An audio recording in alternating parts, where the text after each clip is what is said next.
Hi, how are you doing? I hope you're doing well, and I hope I can help you in some way. Did you know that uh, science has now shown that the same parts of our brain light up when we do something good for someone else as when we do something good for ourselves? I don't think you should spend your whole life helping other people, but helping other people definitely helps yourself. Um, we need the three P's: people, purpose, and pleasure.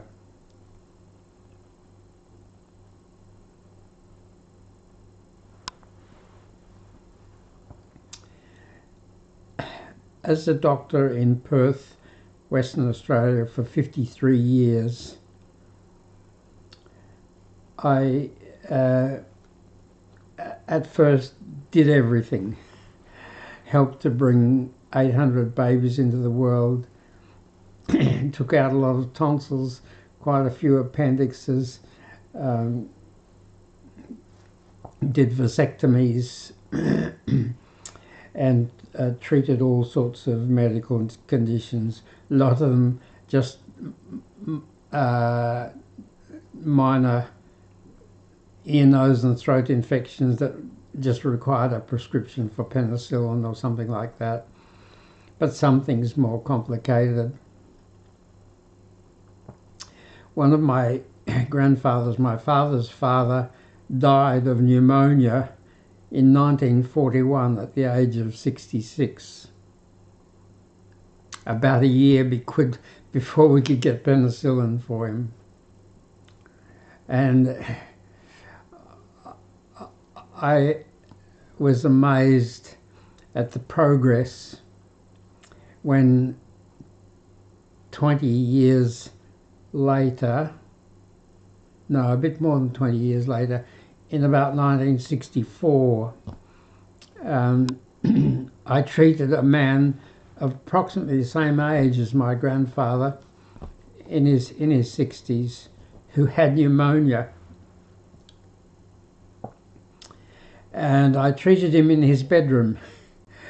And his bedroom was the front veranda with a canvas blind, keeping a bit of the weather out.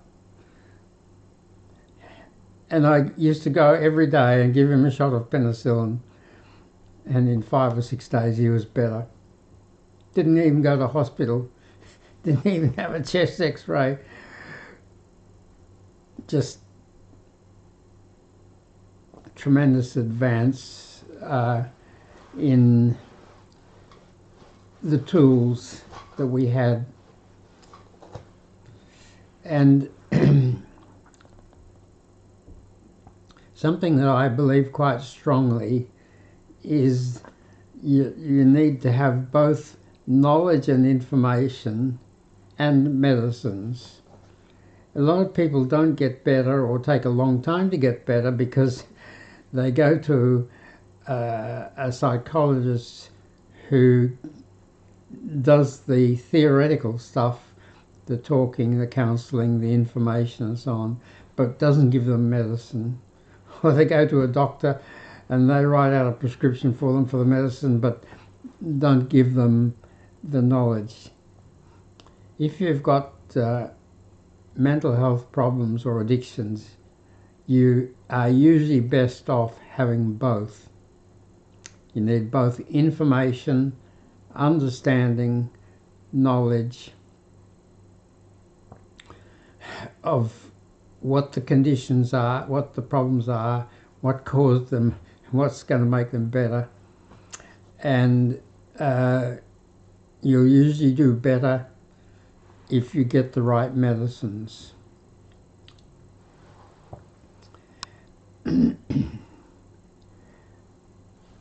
But there's a big problem with mental health and addictions, and that is that the tools are weak. These days, everything we do with tools.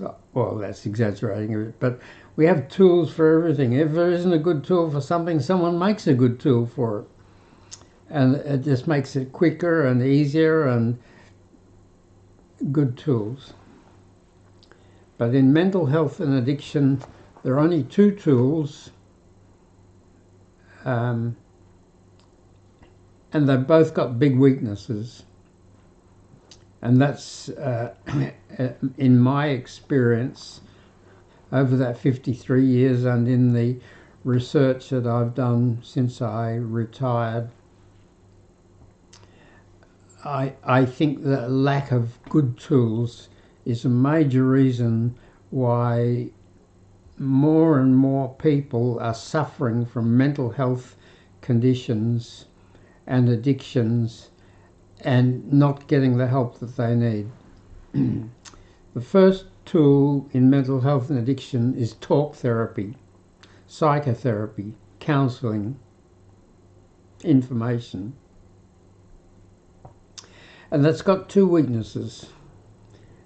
The first is, to be a therapist, you need a 4-year university degree, and a lot of them have got 6-year PhDs, and the psychiatrist had a 6-year medical degree and at least 2 years practicing general medicine, and then 3 or 4 or 5 years of psychiatric training.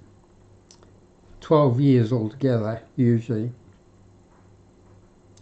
So when anything requires people with that sort of an education, those people are few and far between, and they're costly.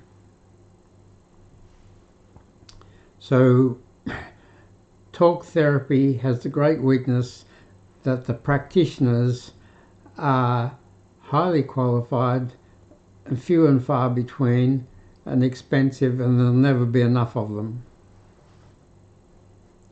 And the second weakness of talk therapy is it's so slow. You need an hour consultation to properly diagnose someone's problems and explain it to them and talk about the causes and talk about how to get better. And then you probably have to have half-hour or even longer consultations following up fairly often. It's slow. And the other tool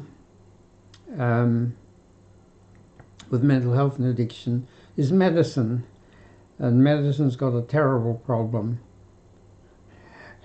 The people who take medicine want it to work quickly, to get them better quickly, and to be able to stop taking it. And the businesses that make medicines want you to take as much medicine for as long as possible, and if possible for the rest of your life. So they make the medicine, as many medicines as they can, addictive, so it's hard to stop. And they don't make them any more effective than they have to be in order to be able to sell them, in order to be able to get doctors to prescribe them and patients to take them.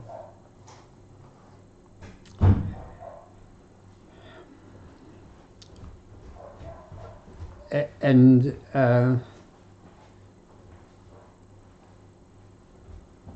I recently read that 38% of family doctor or general practitioner consultations now are about mental health.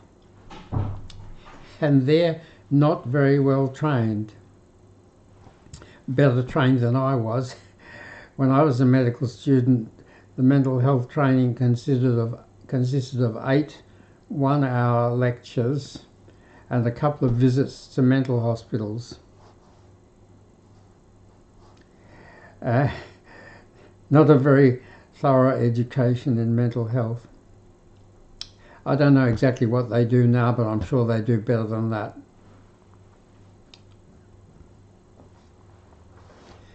But as a GP or family doctor, I couldn't help but get involved in mental health, because every day people came to you with mental health problems, and there was a waiting list to see a psychologist or a psychiatrist, which could be quite long, or they couldn't afford to go. The free government clinics had long waiting lists, and the private practitioners were pretty expensive. So we learnt by practical day-to-day experience, but we weren't that good at it. But I was always interested in the people that suffered the most and got the worst treatment. And I came to the conclusion that that was people with mental health issues, and even more so, addicts. And we'd always had tobacco, and we'd always, which kills 7 million people a year in the world, and cripples many others, cripples 5, 10 or 20 for everyone it kills. And we'd always had alcoholism, which kills 3 million people a year in the world, and for everyone that it kills, devastates the life and the family of many others. But in the late 1990s in Australia, we started to run into serious problem with other addictions. There was speed. I can't even remember exactly what speed was, but it was a stimulant. And then there was heroin. And the heroin epidemic was massive, and I saw young people who told me they were the last person standing in their group. Everyone else had OD'd on heroin. I still remember, can picture one young man, probably mid-20s, who came from Queensland to Western Australia, and he told me that in Queensland he was a dealer, a drug dealer, and sometimes he had $70,000 cash under his bed, but he had to get out of there because everyone was dying, and he knew he was going to die too if he didn't get out of there, so he came to Western Australia. And he had serious mental health problems, and sadly at the time we did our best. We spent a lot of time with him, but we really weren't able to help him that much. I'm sad to think where he is now, probably dead and buried. And it wasn't that he was unintelligent or stupid. His mother and his sister were both school teachers.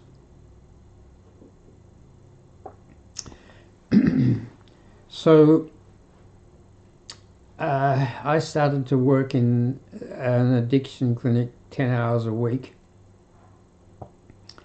in which 99% of the patients were heroin addicts.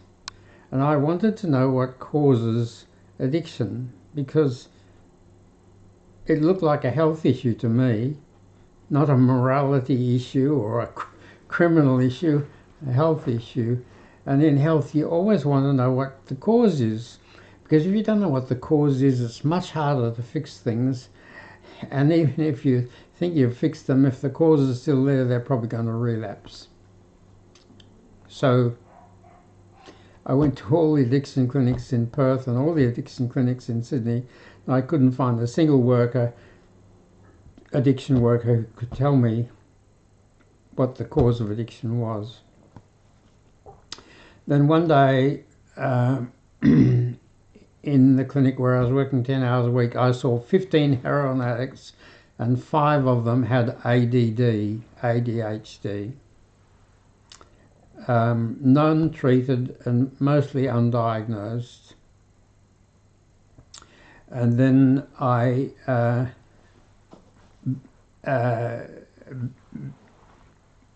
began to ask every addict I saw about their childhood, their family, their home life, their school, how they got on at school and so on.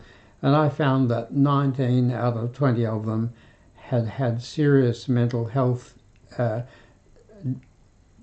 disorders and distresses which they didn't get treatment for, or didn't get successful treatment for. And so they got street treatment, and the street treatment was always addictive, because the people that sell anything in the streets make sure it's addictive. So then I realized that people with addiction problems needed dual diagnosis. Dual diagnosis is where you diagnose their mental health issues and treat them at the same time as diagnosing their addiction. And that's when I realized that it was more important for me to understand mental health than it was to understand addiction. There are people who had all sorts of knowledge about addictions, but their patients weren't getting better, or they were relapsing after a fairly short time of being clean. And the major problem was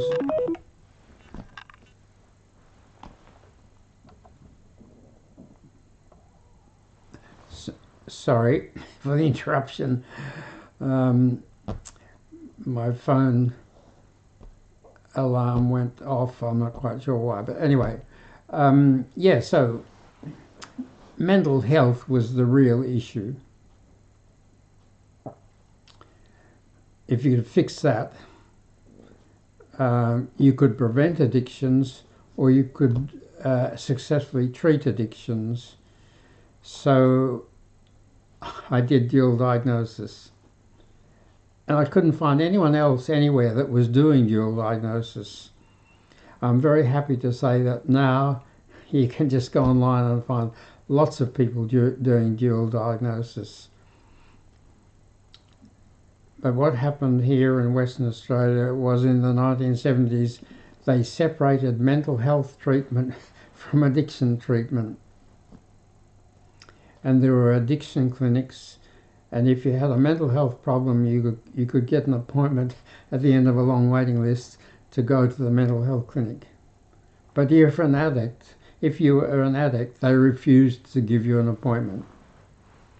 No mental health clinic appointments for addicts.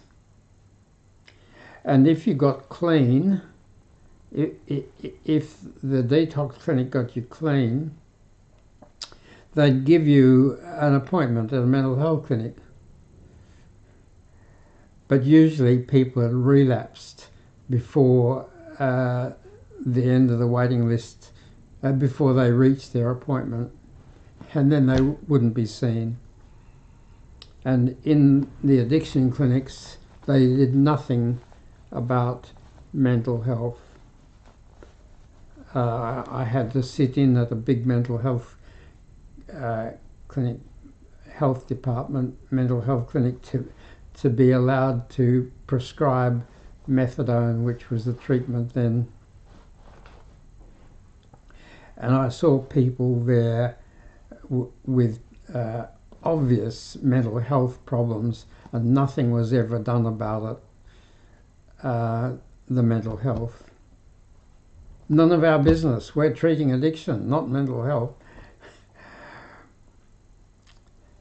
And a lot of the doctors were either very junior and didn't know very much, or old and not very good and couldn't earn their living in private practice. I had to work for the government.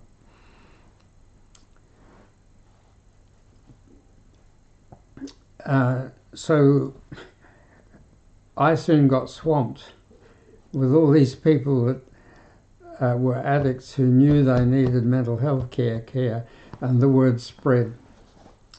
And that started me on developing tools. I didn't know that that was what I was doing at the time, but that's what started me. I was so busy that I developed a 20-question checklist, paper checklist, and got my nurse to see the patients first, do the checklist. Then in 3 or 4 minutes I could look at the checklist report and ask the patient a few questions and know what their problems were, instead of taking 20 or 30 minutes, which I didn't have, starting from scratch with them.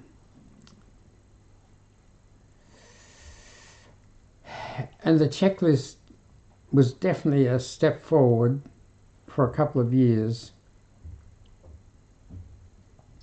But then eventually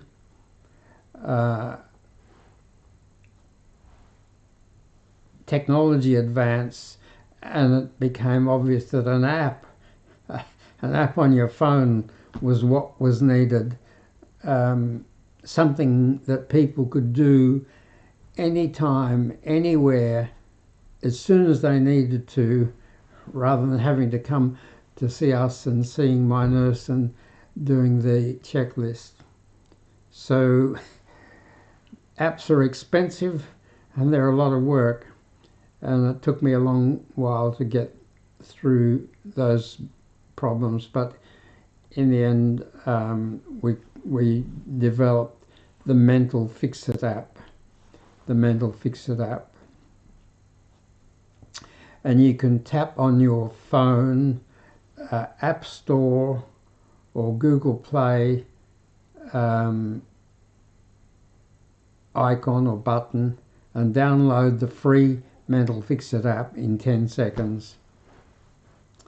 One person a few days ago said they couldn't download it from Google Play, and if you have any trouble, we'll go to our new website, which is smilefixit.com, smilefixit.com, and you'll be able to download the app very easily there.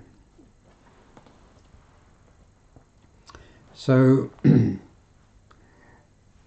the other tool was videos. All day I was just repeating myself, explaining mental health and the causes and the nature of it and the treatments for different things, and I just didn't have that time, so I made 9 videos, and people would watch the videos, and that was very good at first, but after a while I stopped watching the videos. The first video had 10,000 viewings in 9 months, but later ones, got 3,000 or 4,000 viewings, and eventually they were hardly being looked at. And I thought, I've got to do them better. So I spent a lot of time getting the text all right, and made 31 much better 7 to 12 minute videos, and they hardly got looked at. And then I discovered that what people wanted were 1 minute TikTok videos. So now I've got 100 of them. I have to have 100 because in a minute or under a minute you can only deal with one thing, but there's a lot of things to deal with, so you need a lot of videos. And if there's 100 videos, which videos should you watch? You can't watch 100. Well, surprisingly enough, some people watch a lot. We can tell from the feedback that some people watch 30 or 40 of the 1-minute videos, but you can either look at the index on our main original too long website, which is mentalhealthvideos.com, mentalhealthvideos.com. You can look at the index and pick out the videos that you think would help you, or you do the Mental Fix It app check, which takes about 10 minutes, and it'll tell you which 6 of our 100 videos will help you most with your particular problems.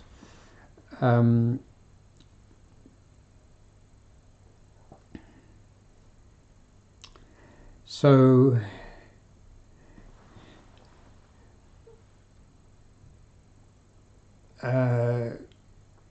I had 3 tools: 1-minute app, 1-minute videos, under a minute videos, the app, the Mental Fix It app, which people can tap no, moderate or severe for each question about every aspect of their mental health and addiction, and in 10 minutes get an instant report.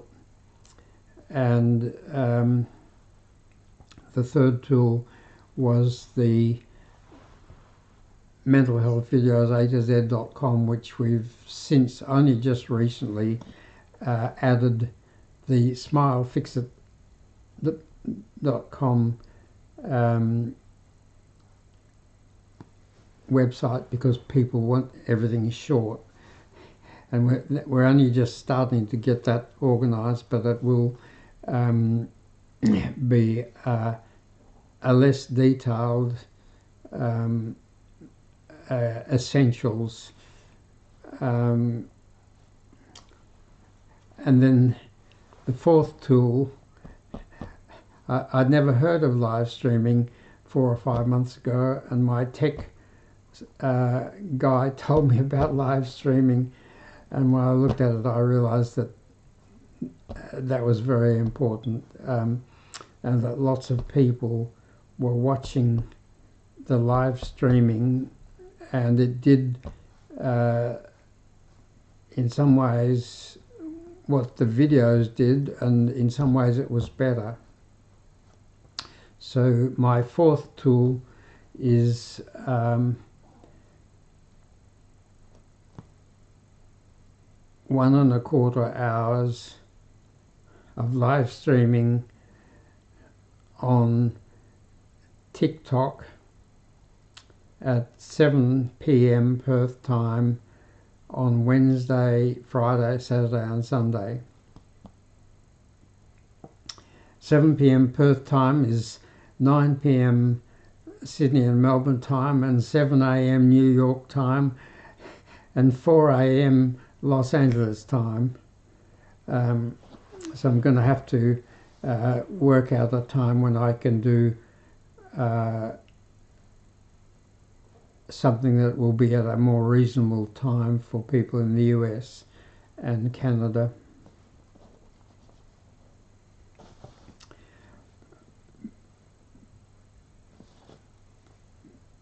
The fifth tool was powder medicine.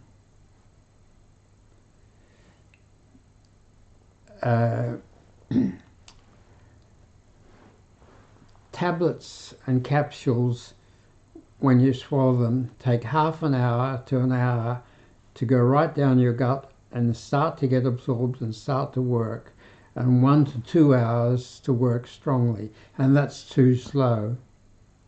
Too slow for lots of mental health and addiction situations. If you start to feel a mental health distress, or you start to crave an addictive substance, you want medicine that works quickly. And what I found was that if I made powder medicine and dropped it on people's tongue Well, they dropped it on their tongue and they sucked it instead of swallowing it. It gets straight into their bloodstream in 5 minutes and starts to work. And in 10 minutes, it's working really strongly. Your tongue is pink or red because the blood vessels are so close to the surface. And when you drop powder, millions of tiny particles of powder medicine on your tongue and suck it, don't swallow it, you start to get better in 5 minutes instead of 30 to 60 minutes. And we make the powder very tasty because then it develops taste conditioning. You've heard of Pavlov's dog and conditioning. When Pavlov gave his dogs meat, they salivated.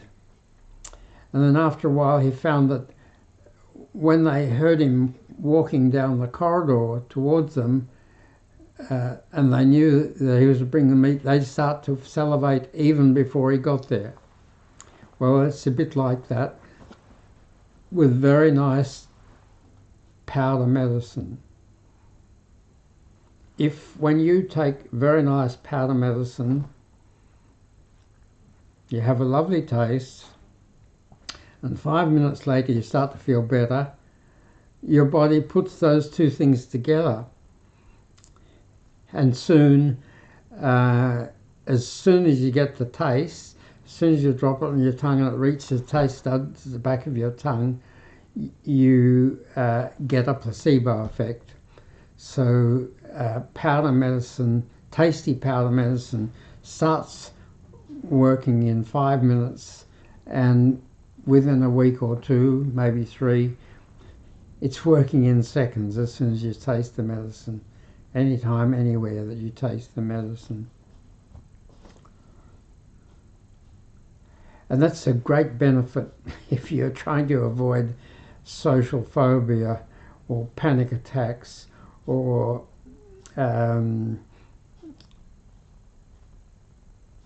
attacks of post-traumatic stress disorder or you're trying not to smoke a cigarette, you're trying not to drink alcohol, you're trying not to take heroin or crystal meth or whatever. If you can drop powder medicine on your tongue, that as soon as the feeling, the mental health distress or the addiction craving starts, and you can weaken it or stop it getting strong, and you can delay the bad feeling or delay taking the addictive substance, that weakens the addiction.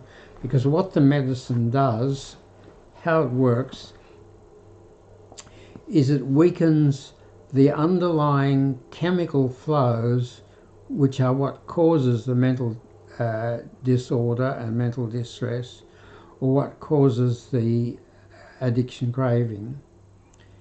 And every time you weaken that underlying chemical flow, it fades a little bit.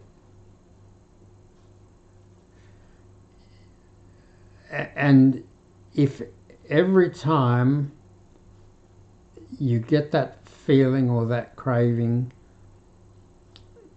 you can take an effective medicine that suppresses the underlying chemical flow, the underlying chemical flow that causes the problem will get weaker and weaker and weaker, and eventually it'll fix the mental disorder or break the addiction. So powder medicine was a big breakthrough, and powder medicine had other advantages. Nearly all medicines start as powder, and turning powder They sell as bulk powder, which is not very expensive once it's out of patent. And most good medicines are out of patent now. So they're pretty cheap as bulk powder. And making bulk powder into tablets or capsules that are all the right size, the right strength, and don't crumble and don't have problems, costs as much as making the powder. And the next tool was a pocket powder medicine dispenser. This was my first one, but didn't work. I made it thin because I wanted to be able to post it in an ordinary envelope, but the powder didn't flow because it was too thin. That was a 2011 model. It cost me a fair bit of money, and I couldn't afford to do it again for a while, so I had little spoons made. The little spoons held 0.05 of a mil of powder in one end, or 0.15 mil of powder at the other end. But little spoons and bottles, not nearly as convenient as dispensers. So eventually I made these. So that you pour the powder in the top, the powder's in there, and when you want some you just tap it on your hand to load the thing, and then you press it like that, and the powder in that thing drops on your tongue.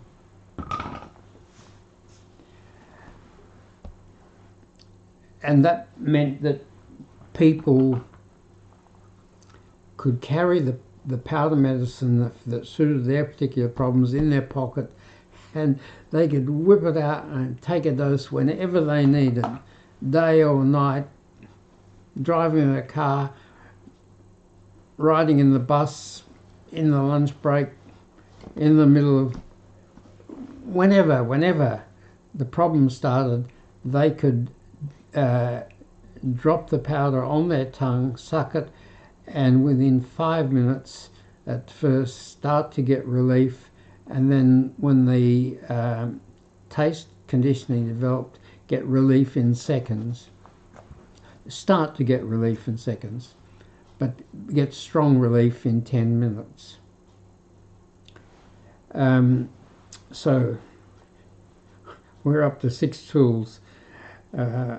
1-minute videos, a couple of websites, the Mental Fix-It app,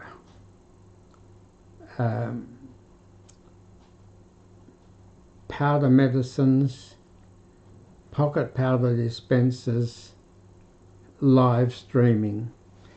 And the 7th tool was this. Meditation is very important. Well, let's say it's very helpful for a lot of people to help them feel calm and relax. What is meditation? It's a little holiday from all your troubles. What you do is you focus on something, and while you're focusing on that, you can forget everything else. Except there's a problem. The problem is that the people who most need the benefits of meditation are least likely to be able to do it.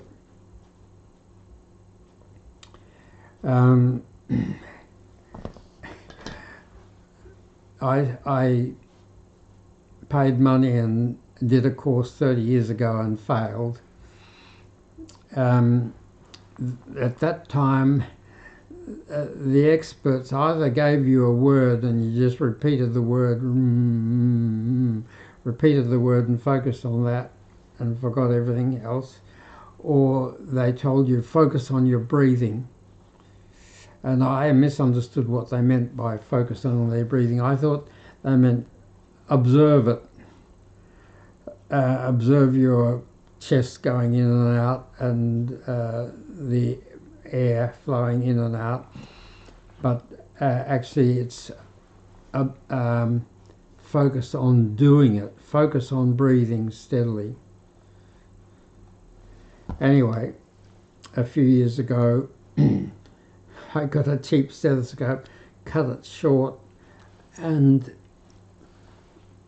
that's the hearing part, and I put this down under my clothes over my heart, and I can hear my heart beating, and it's loud, strong, consistent, interesting, and pretty attention grabbing.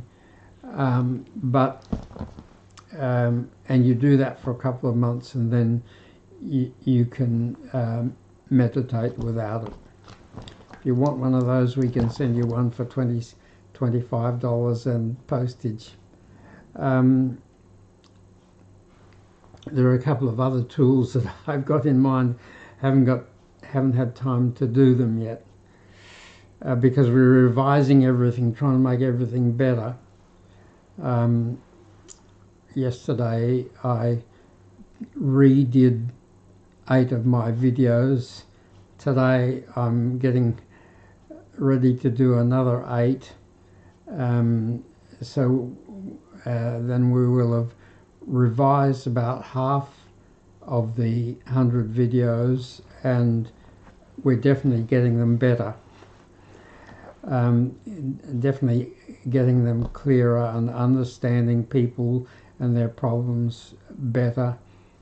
And so if you're not too happy with aspects of our website or something we're doing, please be patient and we'll get it better soon. Because there are 2 very big health problems that have become much bigger in my 60 years of training and practice and now retirement to do with healthcare. And one is mental health and addiction. The other is sugar and obesity and diabetes and blocked arteries. And before I go, I want to make a significant contribution to both of those things. At the moment, I'm getting 5,000 new dispensers made in Ningbo in China because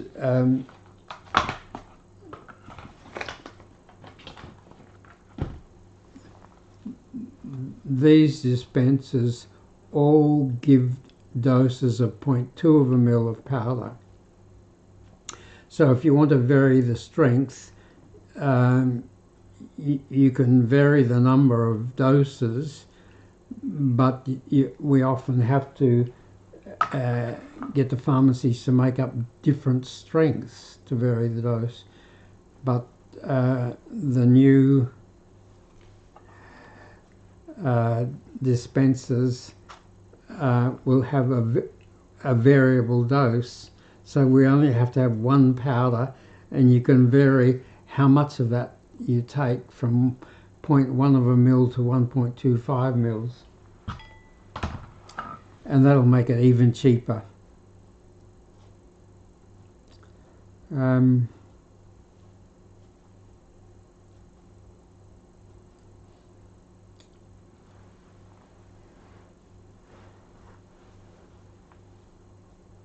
So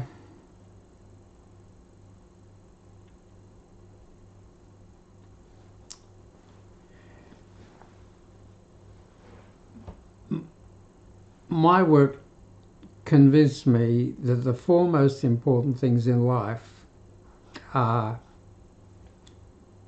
being mentally healthy, having enough good relationships, having a strong immune system, and not being an addict.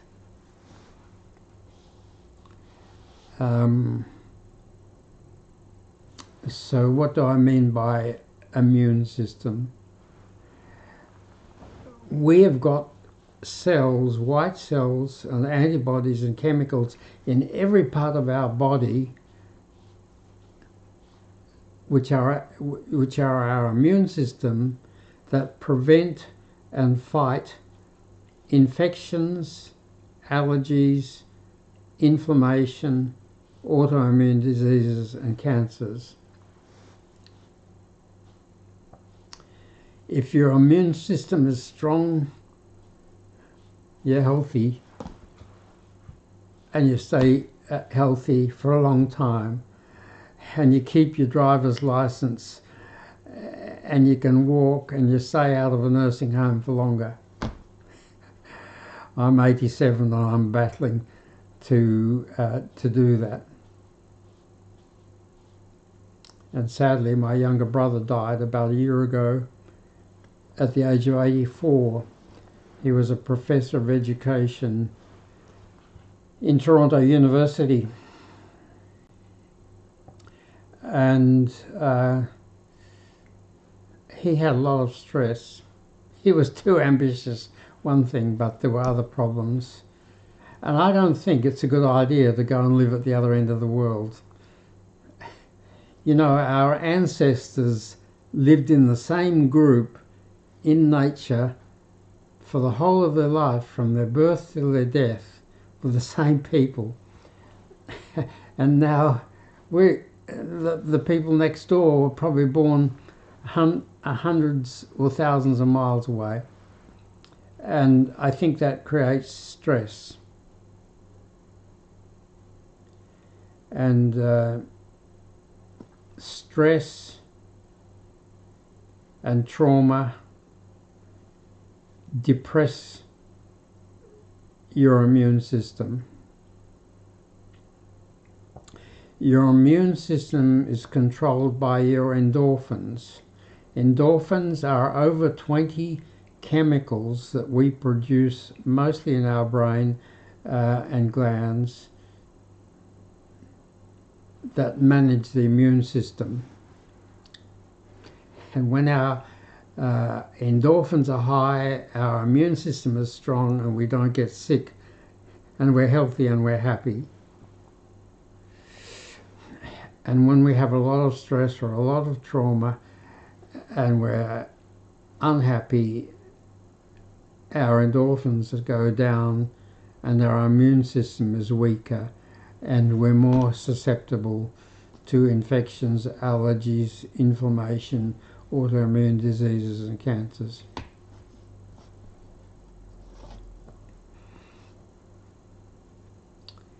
So, your immune system is very important. And in the whole 53 years of my work as a doctor, I did not understand, and I don't believe most other doctors understood, that being healthy goes with being happy. Born just before the Second World War and growing up during the Second World War and after the Second World War, when you couldn't get anything, everything was rationed, you couldn't buy a new car, and things were pretty primitive, and you had to be very careful what you did. If what you did didn't work, you got no government handouts, you just went cold and hungry. So we were pretty serious people, and being serious was a virtue. But I can tell you that what I know now is that being happy is more important than being serious. But I want to point out the difference between pleasure and happiness. So we've got about 25 chemicals in our brain that have to do with happiness. I call them our happy chemicals. There's over 20 endorphins. Endorphins stands for endogenous morphines. Yes, we produce morphine-type chemicals If we didn't, we'd have a lot of aches and pains, and when we hurt ourselves, we'd hurt much worse. And those endorphins help to stop pain, help to reduce, don't stop, help to reduce pain and distress and manage our immune system, which keeps us healthy. So, and then there's also dopamine, serotonin, oxytocin, and noradrenaline, about 25. Now, dopamine is the pleasure chemical, and pleasure is great. We should all have pleasure, one of the 3 P's, people, purpose, and pleasure, but it's addictive. All addictions are based on little bursts of dopamine that make us feel better and then fade, so we want it again, and we keep on doing that, and that's how we get an addiction. Serotonin is the happy contentment one. So when you think of happiness, think of pleasure as a good thing, but a potentially dangerous thing, because it's the basis of all addictions. And contented type of happiness is more important.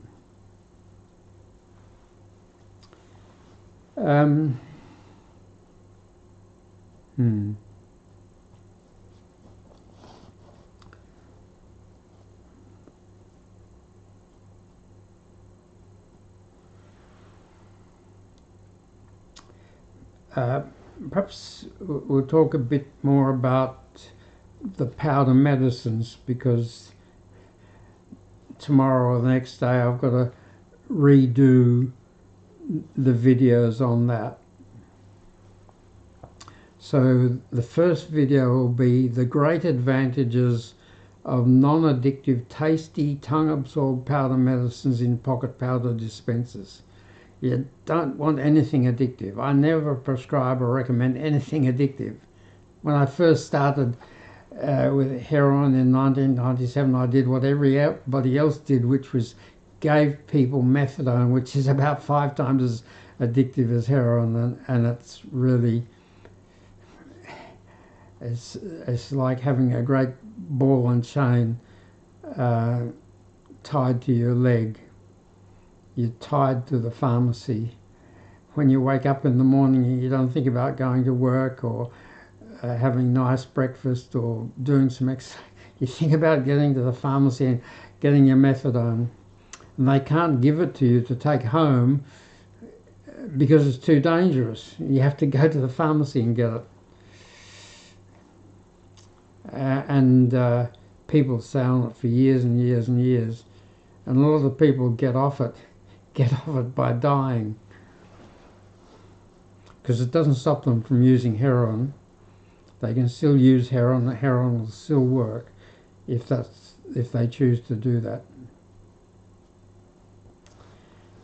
So the great advantages of non-addictive, tasty, so you get the taste condition and then it works in seconds rather than 5 minutes. Tongue absorbed, because that's how it gets into your bloodstream in 5 minutes. Powder in pocket dispensers. The second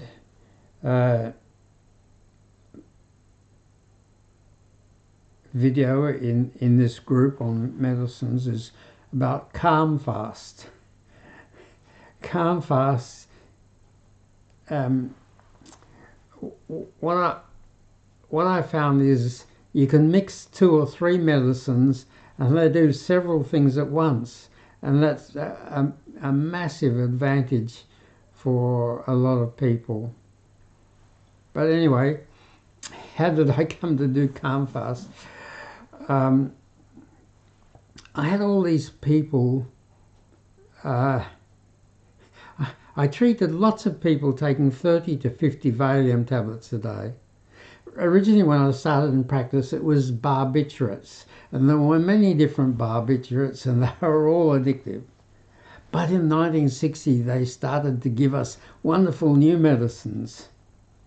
Valium, Serapax, Mogadon, and they're all addictive too. So I treated lots of people on 20 to 30 to 50 Valiums a day, about 10 on 100 Valiums a day, and 1 on 200 a day. Well, you couldn't be absolutely sure that what they told you was true, but I was pretty sure that was right. He just spent his whole day going from doctor to doctor, telling them lies and getting a prescription for Valium, and taking 4 lots of 50 Valium a day. And one pharmacist told me how people would come into the pharmacy with a prescription for 50 Valium, they'd make up the prescription, give them the 50 tablets, and as they walked out the door, they'd take all 50 of those tablets. And that's possible because that's how addictive substances work. Addictive substances all have the same pattern. They give you relief. A dose gives you relief from something, whatever your problem is.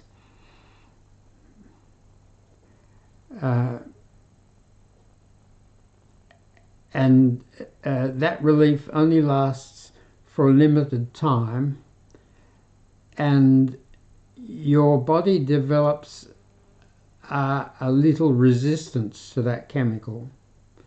So when you get some more, you need a bit more, because you've got to fix the problem, the distress you've got, and also you've got to override that bit of resistance. And then the next time, so you take a bit more and the resistance gets a bit stronger. So it just goes that more and more of the addictive substance, more and more resistance to get relief, till eventually you're taking a lot of the addictive substance and you're not getting relief. But you can't stop because your chemistry has been so distorted by all this foreign chemical that you feel terrible, you hang out if you don't have it. So that's why people could take 50 Valium tablets and still keep walking. If I took 50 Valium tablets, I probably wouldn't wake up ever. But when you've gone from 2 a day to 5 a day to 10 a day to 15 a day to 20 to 30 to 40 to 50, they just don't do anything except relieve the hanging out, but they don't relieve the original problem. And so I looked for a non-addictive calming medicine and couldn't find one. The benzodiazepines, the barbiturates, Ambien, Silnox, everything was addictive. And then I read a book called The End of My Addiction, and that's a bit of a story. It was written by Dr. Olivier Amerson, who was a professor of cardiology in New York, originally from France. And he had a terrible alcohol problem because he had a terrible anxiety problem.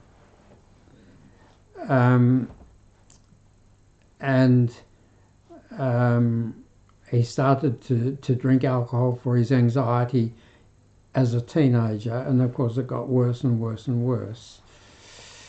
And he was a famous cardiologist in France, treated the president or the prime minister or someone, and then became a professor of cardiology in New York, but eventually had to stop because he was having blackouts and he wasn't safe. But he'd gone to the 3 best rehabs he could find, and he'd taken every sort of treatment for alcohol, and none of it worked. He always relapsed within a couple of days. Then a woman doctor in New York had a paraplegic patient who was a cocaine addict. And he'd tried to give up the cocaine but couldn't give up the cocaine, and she gave him baclofen for his muscle spasms, because paraplegics and quadriplegics have terrible muscle spasms. When he took the baclofen for his muscle spasms, he just quit the cocaine. So that got written up in the newspapers in New York, and Professor Amerson read about it and thought, got nothing to lose. He's tried everything, he'll try baclofen. Baclofen's 100 years old, was developed in the 1920s as an epilepsy medicine, but then they got better epilepsy medicines, but it was still the best muscle relaxant, and it was a good tranquilizer. And so he took baclofen, had to take high doses, but totally revolutionized his anxiety and his alcoholism, and it was so good that he could have, in some circumstances where it seemed necessary, he'd have 1 drink of alcohol and stop. And people who've been alcoholics usually can't do that. They don't have to have 1 drink and they're gone again. But he could have 1 drink and stop.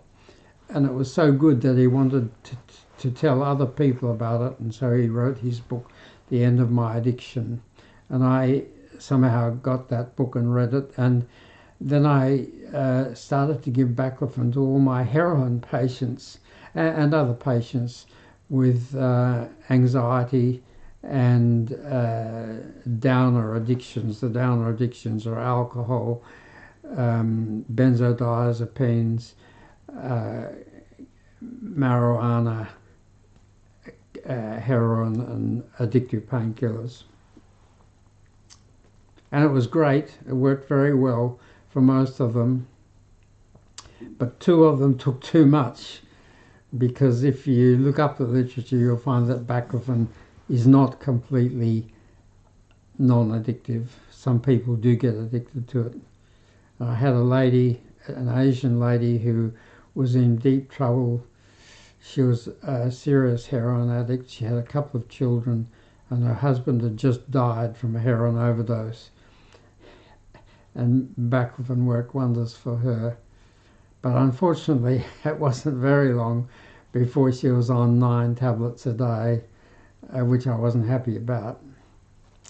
So what I did was I mixed baclofen with mirtazapine and microdose naltrexone.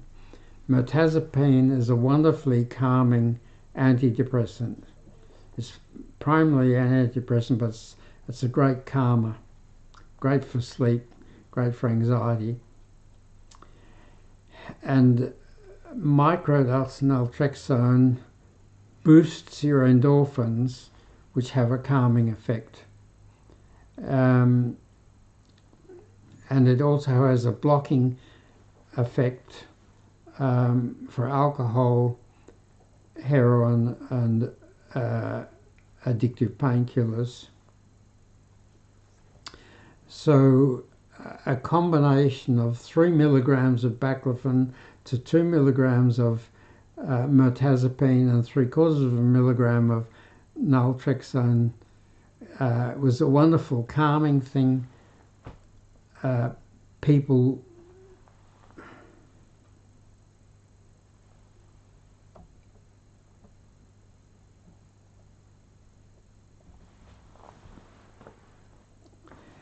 uh, 3 milligrams of baclofen to 2 milligrams of mirtazapine and 3/4 of a milligram of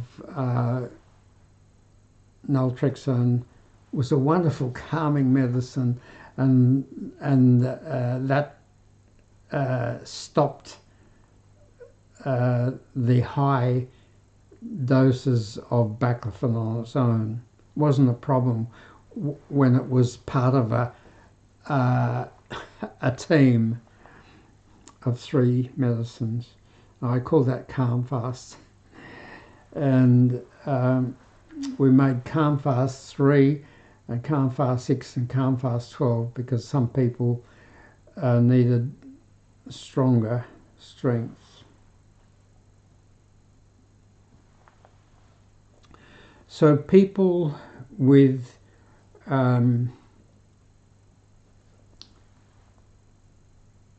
downer addictions, alcohol, benzodiazepines, marijuana, heroin, addictive painkiller, were helped by this combination, which I called Calm Fast, and also people who were addicted to downer chemicals. Sorry, am I getting that mixed up? The downer chemicals, yeah, addicted to downer chemicals, alcohol, benzodiazepines, marijuana, heroin, and also the upper anxiety mental health disorders, different forms of anxiety, social phobia, general anxiety, obsessive compulsive disorder, panic attacks and phobias, and post-traumatic stress disorder, the anxiety or insomnia.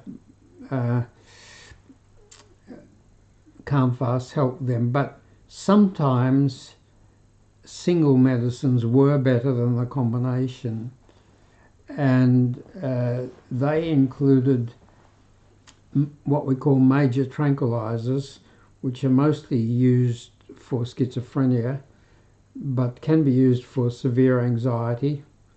So major tranquilizer antipsychotics like aripiprazole, mood stabilizers like lamotrigine and carbamazepine, which are really epilepsy medicines, but they have a calming effect, especially for anger.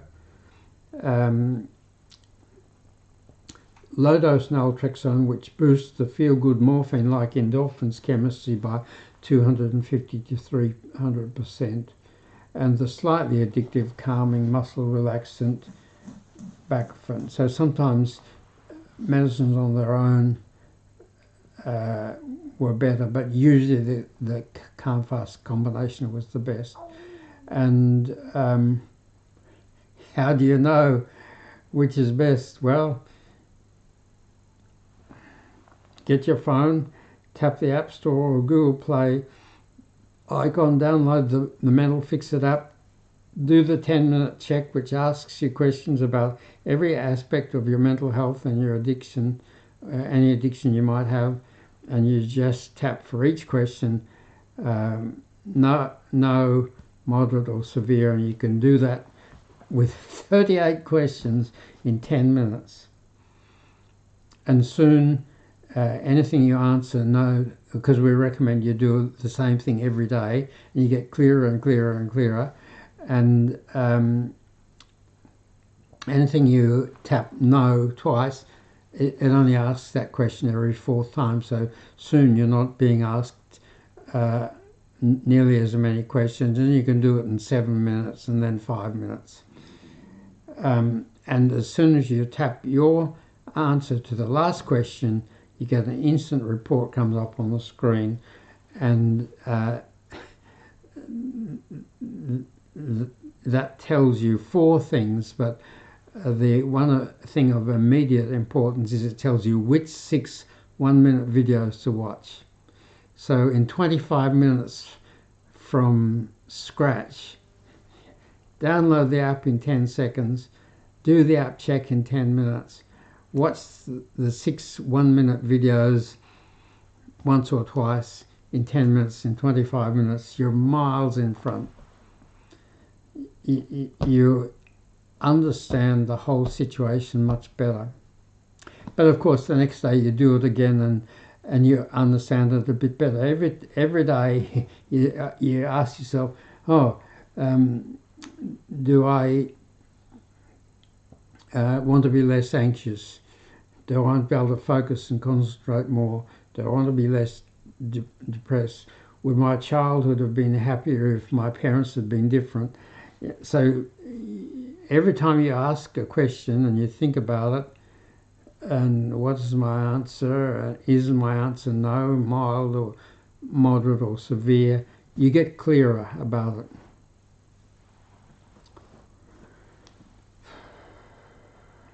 And the report also tells you which medicines are most likely to be the best for you. So it tells you which 6 videos will most help you with your particular problems, which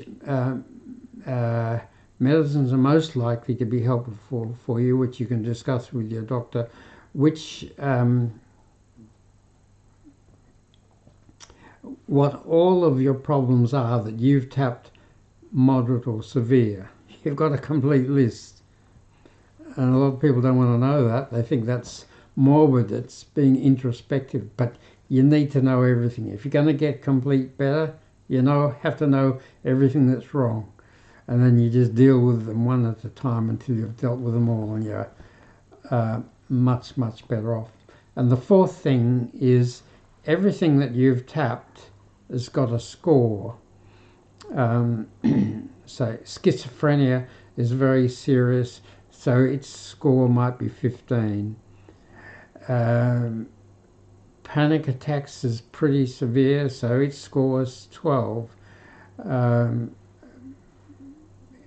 Poor focusing and concentration, ADD, is pretty distressing, so that's 10.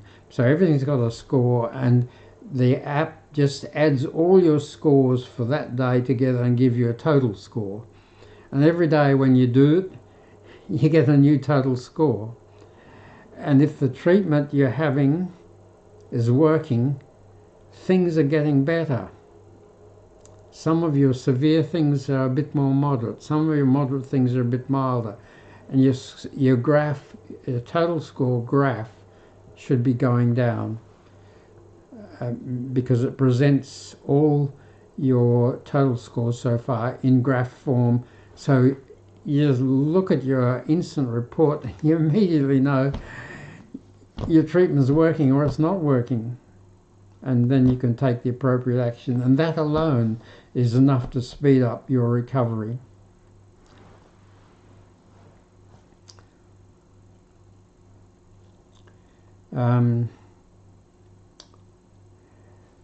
The next medicine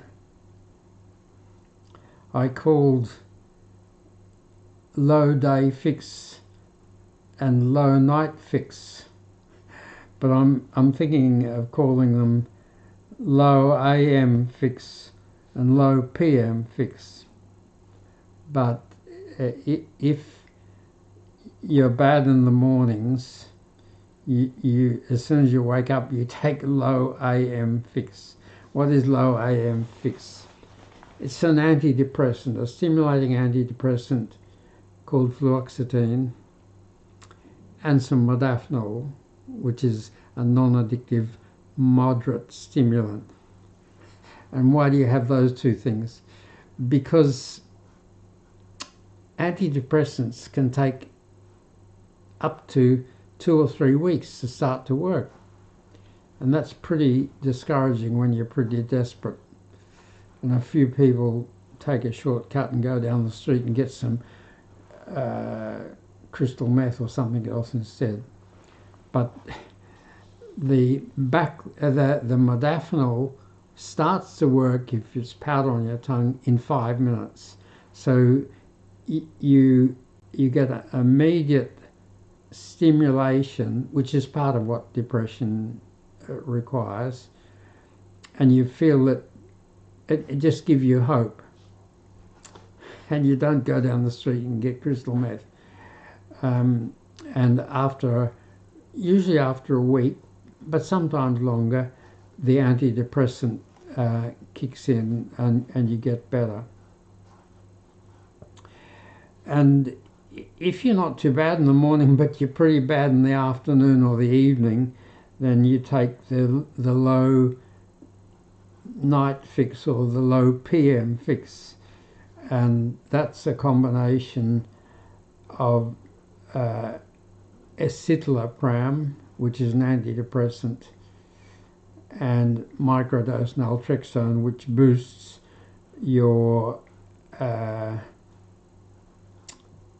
endogenous morphines, your internal feel-good chemicals.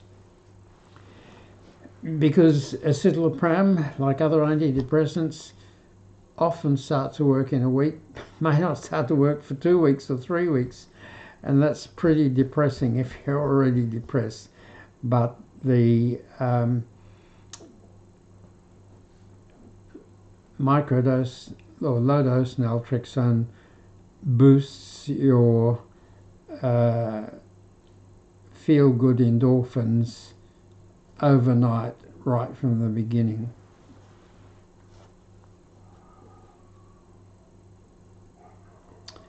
The next combination I call up fast.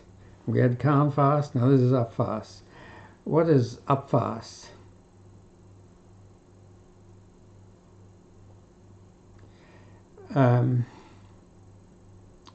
Up fast is for ADD, for poor concentration, poor focusing, low energy, poor memory, cocaine, crystal meth, ice and other street stimulant addictions.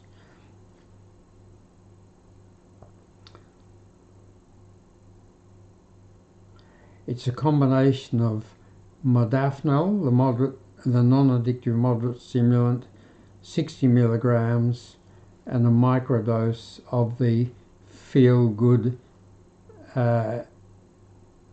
naltrexone that boosts the feel-good endorphins.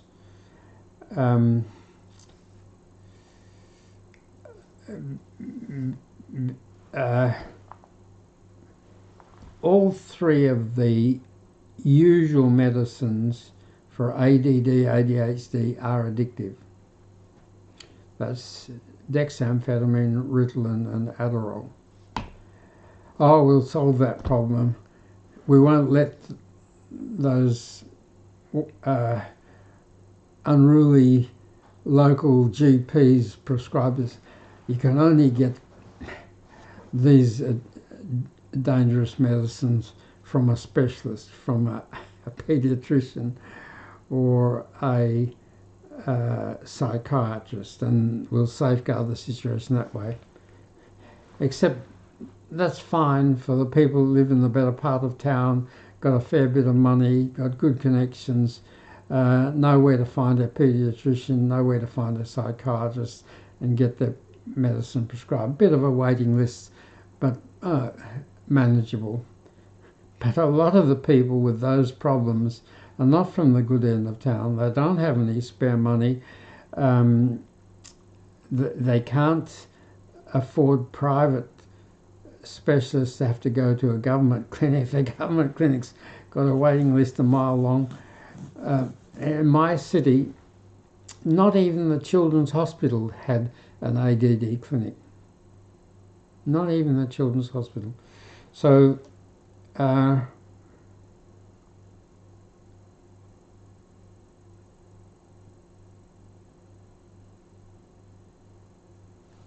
modafinil, the non-addictive, moderate stimulant, which any doctor can prescribe, you can get it from your local doctor, on day one. You don't have to wait.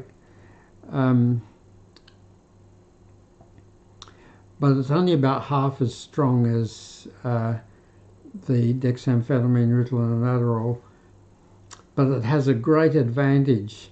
It works for 8 to 12 hours, whereas those other addictive medicines usually only work for 3 or 4 hours, so you've got to take them multiple times a day.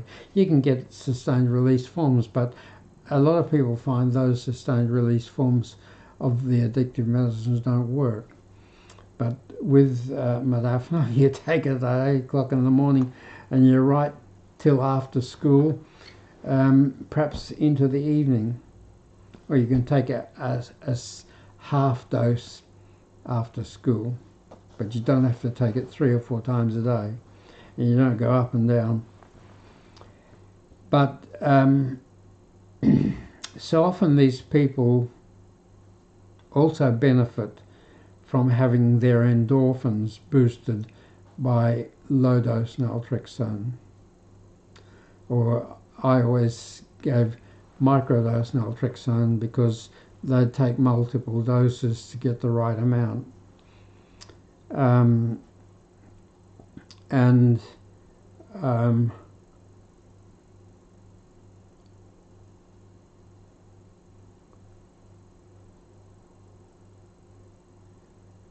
The low-dose naltrexone boosts the endorphins production by 250 to 300%, which boosts the immune system, and naltrexone also diminishes craving for alcohol and heroin and addictive painkillers. So that combination worked very well for a lot of people.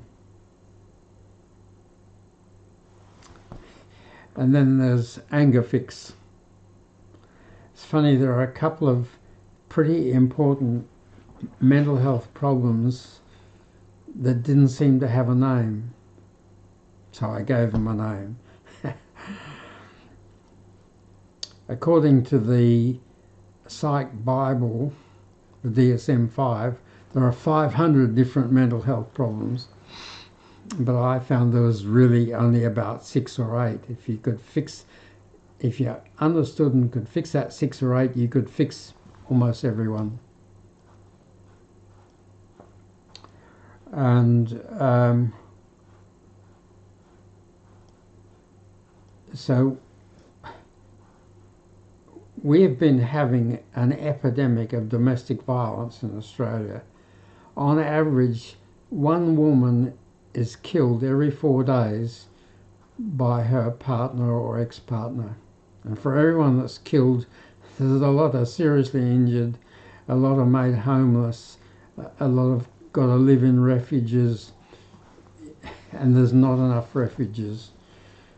So, and a lot of the men really did not want to be angry and violent. They didn't want to jeopardize their marriage. They didn't want to run the risk of losing their home. They didn't want to run the risk of alienating their children. They didn't want to run the risk of going to prison. But they had about as much control over their anger as an epileptic has over their epilepsy. And as far as I could understand, this problem of irritability, anger, rage, violence, there were 2 kinds. There was the manipulative kind. Someone would get upset and have a tantrum and get a bit violent, and everybody would do what they wanted them to do. So then whenever they wanted to get something or stop something, they'd chuck a tantrum. So it was put on. But a lot of people, it wasn't like that. They just seemed to have a brain that was triggered, that they had no more control over than epileptics have over their epileptic fits. And what I think happened was that these people had things that started often in infancy that made them angry. and they developed flows of chemistry and electricity that got stronger and stronger and stronger, that triggered irritability, anger, rage and violence. And we could find out what some of these things were by getting them to do the Mental Fix-It app. But and my dad had that problem. He was a very good man. I loved him, and he was a very good man. But he could fly off the handle quite quickly, and it wasn't manipulative, it was spontaneous. And he'd get better in an hour. Anyway, what I found by trial and error in the end was this combination which I call Anger Fix. Anger Fix is a combination of baclofen, the calming muscle relaxing medicine, and an epilepsy medicine, lamotrigine was the best for most people, a bit expensive, or carbamazepine, and some mirtazapine, which is a calming antidepressant because there's often a depressive factor, and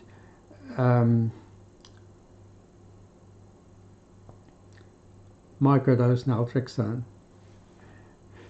And people could get powder with that combination in a dispenser in their pocket, and wherever they were, as the first feeling or thought of irritability, anger or violence, or if they met someone or they got in went to a place where they'd been irritable, angry or violent before, they just whiz it out, drop it on their tongue, and can abort the irritability, anger attacks. I think they're attacks. And they find by experience how many doses is best for different situations. If they take too much, they might not be safe driving. If they don't take enough, well, it doesn't work. So they, by experience and with the flexibility of powder, which you don't have with tablets and capsules, they could find the right dose for the right circumstance.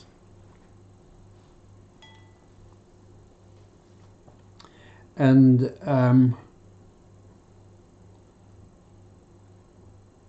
to some extent, it's a habit. They've just been angry so many times in their lifetime, often starting in childhood, that they've got these very strong flows of chemistry and electricity that trigger this irritability, anger, and you have to break that down. And if every time it starts you stop it, it weakens it a bit. The next time it's not quite as strong, and it weakens a bit more, and it weakens, and eventually those underlying flows of chemistry and electricity fade, and they're much better. Anger Fix. And then there's Tobacco Fix. Tobacco kills 7 million people a year. A lot of people, and for everyone that it kills, there's probably 5, 10 or 20 that it spoils their life in one way or another. And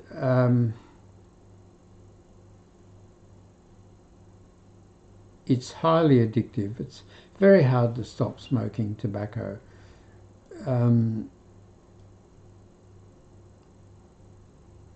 particularly for people who've got ADD, because the nicotine helps them to focus and concentrate. And people who've got chronic fatigue. I treated a few people with chronic fatigue. I remember one PhD student, I had to give him 6 months off because he had got such severe chronic fatigue that he couldn't do anything. And I had to give him another 6 months off. And all he could do was slowly walk down the street about 300 metres to the shops and buy the Sunday Times newspaper on Sunday and read it. I remember a woman academic who had that, and they nearly all had antibodies in their blood of 3 viruses. There was the glandular fever virus, Epstein-Barr virus, and some other virus. And they'd eventually get better. But my sister had this only just a few years ago for about 2 or 3 years. And her doctor told her she was just lazy. And she sort of thought that was the case herself. She didn't tell me about it until it was over, but she had had a virus, a bad virus. It's usually not just one virus. They've usually had 3, most of my cases.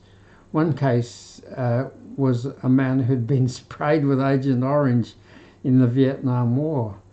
He could hardly do anything for a couple of years. So I don't fully understand it, but most cases it was to do with a virus. And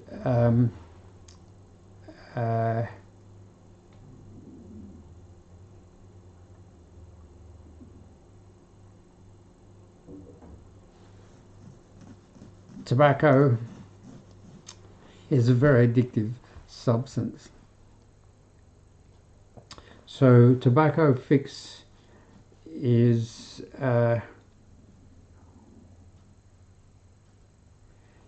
as you would have guessed, got some modafinil in it, which is a stimulant, non-addictive stimulant that any doctor can prescribe. And it's got a little bit of nicotine in it.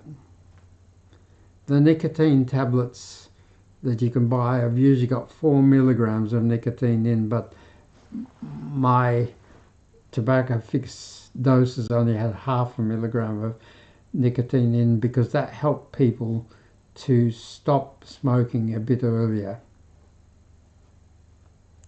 And then, of course, there was the good old microdose naltrexone. And Tobacco Fix, you take several doses as soon as you wake up in the morning. You carry it around in your pocket dispenser, and you take another 1 or 2 or 3 doses whenever you need to. And you don't go cold turkey. I'm not a big believer in cold turkey because it usually doesn't work and they usually relapse. But what you do is Tobacco Fix allows you to reduce your smoking by about 1/4 in somewhere between 1 and 3 weeks. And then the next 1 or 3 weeks you reduce it another 1/4. And your chemistry, your natural chemistry, is coming back to normal, and you're getting used to functioning without so much nicotine. And usually in 8, 10 or 12 weeks you can quit. And a lot of people who quit tobacco by go cold turkey relapse.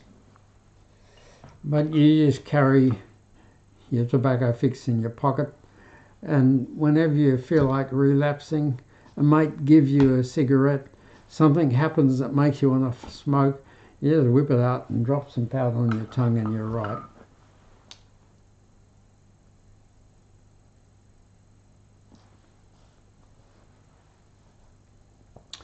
And the eighth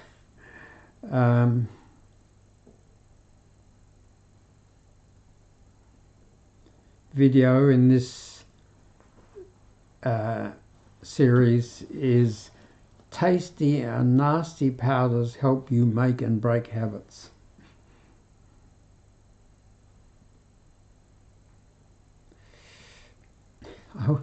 I was a doctor for 53 years and very interested in mental health and didn't know how important habits are. What are habits? Habits are anything that you do over and over and over again, and at first the underlying chemistry flows and electricity flows are weak, but they get stronger and stronger and stronger until they're almost automatic, almost subconscious, no effort, little thought, and hard to stop once those underlying chemical and electrical flows are strong.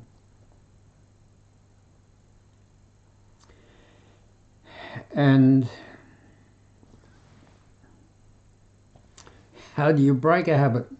Or, no, first of all, how do you make a new habit? Because our lives change. 60 to 65% of our life is habits.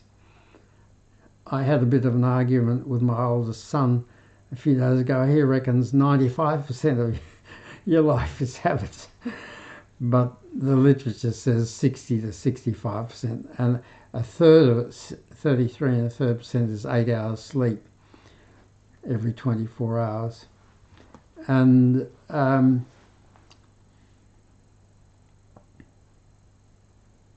habits are very important. Our brain, most of our life is controlled by our brain, messages from our brain. Some messages from our gut, especially when we were babies, and some messages from other parts, but mostly from your brain, and your brain is pretty damn busy. And it has to focus on the difficult things, on the new things, and on the things that are changing. Has to get them right, has to think about them and get them right. But anything we do over and over and over again, it lets it go automatic, whether it's helpful or harmful. And so some of our habits, I'm 87, I've been driving motor vehicles for 70 years. On my 17th birthday, I drove the family truck up to the police station and got a driver's license.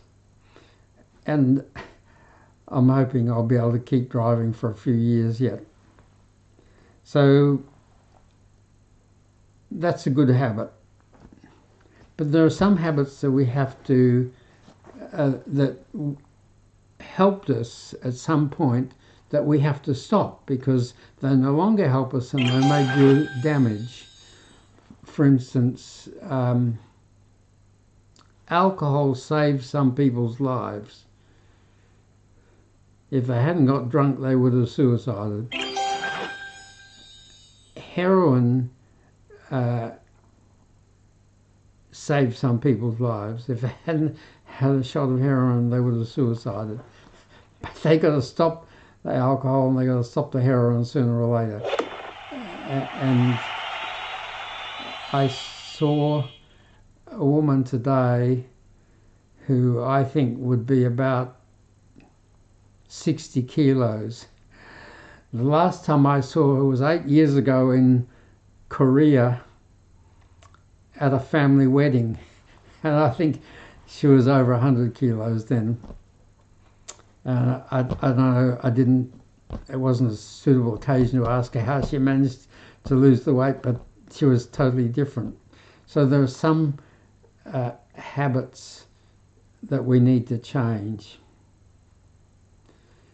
One of my grandfathers was a blacksmith and the other was a farmer, and they would have needed 5,000 calories a day to do all the work that they did.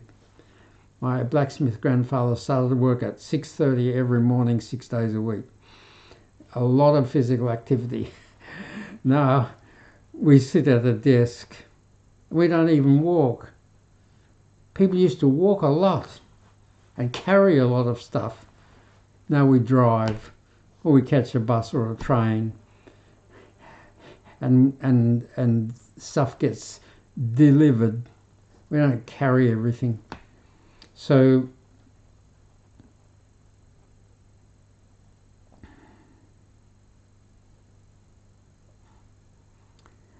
habits are very important. You know how to, and your life is much better and safer if you know how to make new habits and you know how to break old habits. Put very simply, making a habit, you just do it over and over and over again. And the chemical flows and the electrical flows that do that get stronger and stronger and stronger until they happen almost automatically, almost without thought, and they're a habit. But some habits, like exercise or like dieting, can be difficult. And to make a habit, you should make it convenient, easy, as simple as possible. Put the bells and whistles on later, and enjoyable, and do it over and over and over again until it becomes a habit. And you can make it enjoyable with taste. The other thing that my 53 years of doctoring didn't tell me was how important taste is. Every day, everyone in the world, nearly, from the poorest to the richest, thinks about taste. Taste is so important. So with my 5,000 dispensers I'm getting made in Ningbo, we're going to put lovely powder in that, blueberry powder, raspberry powder, strawberry powder, mango powder, and people are going to be carry that around and just drop some on their tongue instead of sugar, instead of chocolate, instead of cakes, instead of biscuits. Anytime, anywhere, at a fraction of the price, have a lovely taste. If I walk down the road to the cafe and have a glass of wine, that's going to cost me $11. I reckon I'll be able to have a lovely taste for 40 cents. And I think nice taste is one way of establishing habits, helping you to make habits.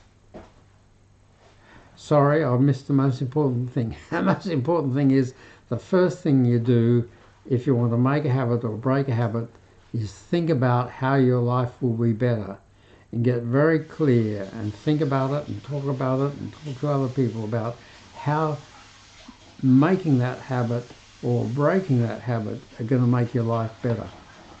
And when you are pretty convinced of that, it'll be much easier. And then, so you get very sure that that's going to make your life better, and then you make it convenient, easy, enjoyable, and do it often, and you'll make the habit. And if you want to break a habit, what you do is you get very sure that your life's going to be better if you stop it.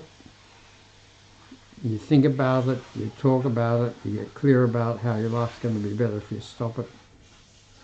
Then you make it inconvenient, difficult, slow, and unpleasant. Well, yeah, you can make it unpleasant by having pepper or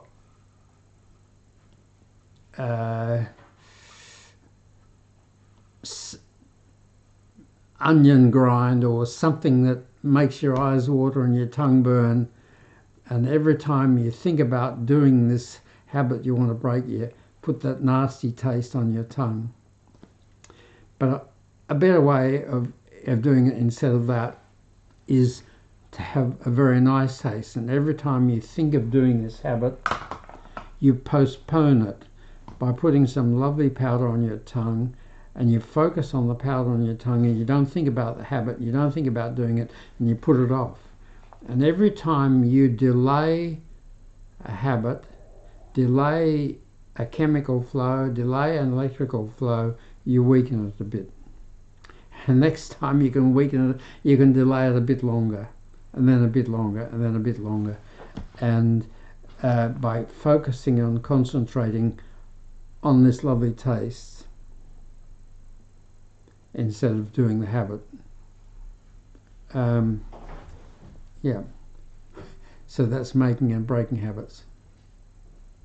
Very important. Taste, very important. I think I better call it quits there, and today is Sunday. So I'll be back again on Wednesday at 7 o'clock Perth time. And please, because I'm so old, I'm very bad at technology, and people want me to do things to join as a guest, and I don't know how to do any of that. But what I do is after each Wednesday, Friday, Saturday and Sunday live streaming at 7 o'clock, I go through all the information about new followers. We're getting up to close to 4,000 followers, and all the likes. We're getting, I think, about 7,000 likes, and I look for comments, and if someone asks a question, I try to answer it, or if they make a comment as positive, I smile and like to learn from it. If they make a criticism, I also try to learn from it. So please don't expect any great technological actions on my part, but expect a response if you send me a message. And our emails are at smilefixit.com, smilefixit.com.